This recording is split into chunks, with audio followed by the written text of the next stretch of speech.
The vampire world did not collapse loudly. It fractured quietly. Quinn noticed it first in the margins, small inconsistencies that only an anomaly would catch. Patrols arrived late. Authority channels contradicted themselves. Systems that once synchronized perfectly now hesitated, as if waiting for confirmation that never came.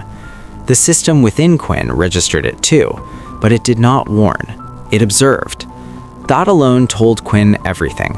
Something was wrong at the foundation. He stood atop a high structure overlooking a city that never slept, watching artificial lights blur into rivers of color below. Vampires moved among humans unnoticed, as they always had, but the rhythm felt off, uncertain. For the first time since becoming an anomaly, Quinn felt something close to responsibility. Not imposed, chosen. Messages came from everywhere. Independent factions, information brokers, former academy contacts speaking in half-truths in coded language. Everyone wanted the same thing: understanding. Because systems were behaving unpredictably across entire regions, users reported delayed responses, conflicting directives, even moments of complete silence. For most, silence meant fear. For Quinn, it meant opportunity. He followed the trail carefully, refusing to move too fast. The system supported his restraint, adjusting projections without pushing outcomes. It was learning patience from him. That realization unsettled him more than power ever had. The first real confirmation came from a city that should not have been affected yet, a neutral zone, low system dependency, minimal interference. And yet, a system collapse had occurred. Not a failure, a shutdown. Quinn arrived hours after the incident. The area still hummed with residual mana, distorted in patterns he had never seen before. Vampires stood in shock, some furious, others terrified. One sat on the ground staring at their hands. "It just stopped," they whispered. "No warning, no pain, just gone." Gone. The system examined the residue, hesitating before presenting data. Cause, external override. Origin, unknown. Similarity index, high. Quinn's pulse quickened. This wasn't random. It was deliberate, and it was targeted. As he traced the disturbance deeper, Quinn began to see the outline of something massive, an influence operating above factions, above academies, even above the elders. Someone was touching the source, not to destroy systems, to reclaim them. The truth surfaced slowly, piece by piece, like a body rising from deep water. Systems were never autonomous. They were fragments, shards of a greater construct designed long ago when vampires first feared stagnation more than chaos. Growth had been dangerous, unpredictable, so they built something to guide it, control it. What no one expected was divergence. Anomalies were never errors. They were inevitable. And now someone was trying to erase that inevitability. Quinn felt the system shift subtly, not in defense, in recognition. For the first time, it identified an external entity not as a threat, but as origin adjacent. That's when Quinn understood. The system didn't just belong to the vampire world. The vampire world belonged to it, and something wanted ownership back. That night, Quinn dreamed. Not images, data. Structures folding into themselves, decisions branching endlessly, users reduced to probabilities, and at the center, a presence vast and patient, observing evolution with cold approval. When he woke, the system spoke unprompted, not with commands, with a statement. Intervention window approaching. Quinn exhaled slowly. "So this is it," he murmured, "the beginning of the real war. Not vampires versus vampires, but will versus design." Quinn did not announce himself when he began to move. That was the first lesson anomalies learned if they wanted to survive. Information traveled faster than blood ever could, and now that the system fractures were spreading, every major power was watching for patterns. Quinn made sure he was not an obvious one. He moved through forgotten routes, old transport corridors built before modern surveillance systems existed, places the Academy had abandoned once automation replaced memory. The system assisted only when asked, filtering noise instead of guiding direction. That balance mattered. Each city told the same story in different ways. Systems hesitated, commands overlapped. Users received conflicting optimization paths that led nowhere. In extreme cases, systems locked users into paralysis, unable to act without approval that never came. Fear spread quickly. Factions blamed each other. Elders accused defectors. Defectors accused the Academy. Hunters profited from the chaos, selling protection they could not guarantee. Quinn listened. Patterns emerged. The failures were not random.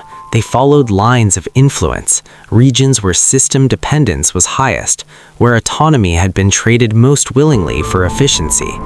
The system within Quinn confirmed it reluctantly. Compliance-heavy zones show highest collapse probability.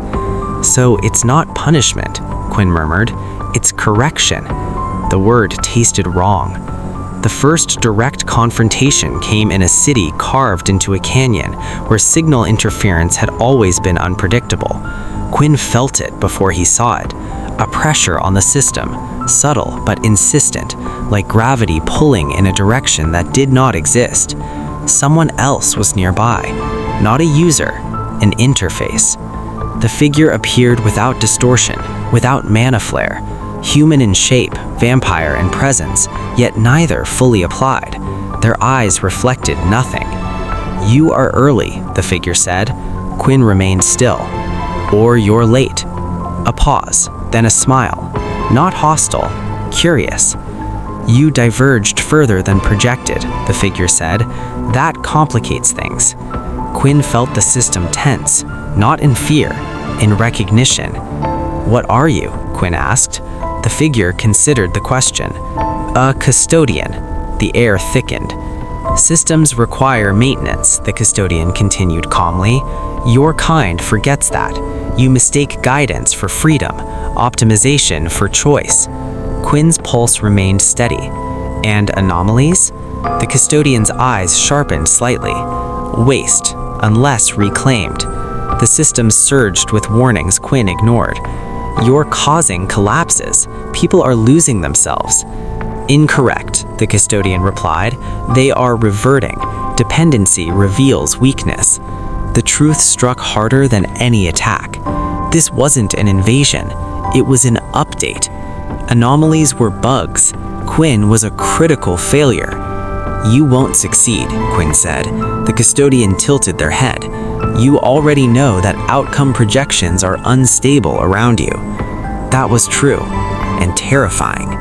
Without warning, pressure slammed into Quinn's system, not an attack, but an override attempt. Protocols fired, barriers formed. Quinn felt pain spike as permissions clashed violently. He pushed back, not with force, with refusal. The system responded, not by resisting, but by isolating itself around Quinn's intent. Something inside it fractured cleanly, deliberately. The custodian stepped back, surprised. "That should not be possible," they said quietly. Quinn breathed heavily, grounding himself. "Then stop assuming," he replied. The custodian withdrew without escalation, fading as if they had never been there, but the damage lingered. The system issued a new internal classification. Custodian interference confirmed.